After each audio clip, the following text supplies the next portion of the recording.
The computer operating system is an information processing center. It receives input information from users or other programs and then generates output information after a series of operations. Various software and programs in the operating system will process, store, and transmit input data, just like text editing by word processing software and image processing by image editing software. Now, let's turn our attention to carbon-based life. Carbon-based organism receives external information through sensory organs, including vision, hearing, smell, and touch. These information will be transmitted to the brain for processing and analysis. The brain will perform operations such as recognition, classification, and association, etc., and finally generate corresponding reactions and decisions.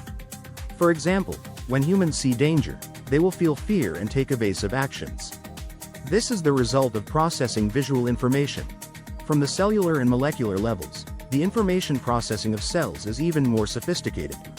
It involves communication between external information of cells, and then through transformation and transmission of those information all the way to the cytoplasm and nucleus. It also involves the exchange and storage between the machine language and programming language of cells, which resulted to various life activities such as cell growth, metabolism, replication, and decay.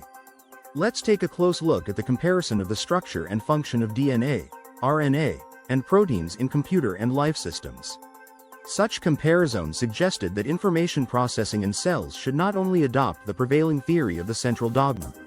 Because DNA and RNA are similar to the machine language in cells, while insoluble proteins form the hardware inside and outside living cells, and soluble proteins or polypeptides are similar to the more advanced programming languages. These soluble proteins or polypeptides interact with receptors in cells and convert the information stored in proteins into electronic signals through the cell membrane potential. Then, through the intermediate filaments in the cytoplasm and the nuclear matrix filaments, the information carried by these proteins is transmitted to the DNA in the nucleus. In this way, the complete closed-loop process of information processing and storage in cells is completed. The triangular dogma of cellular information processing can not only explain the entire theory of the central dogma but also further improves the principle, as it also explains the mechanisms of evolution of species at cellular and genomics level. The cellular language of proteins, including other electrochemical information, can be transmitted from outside the cell into the nucleus.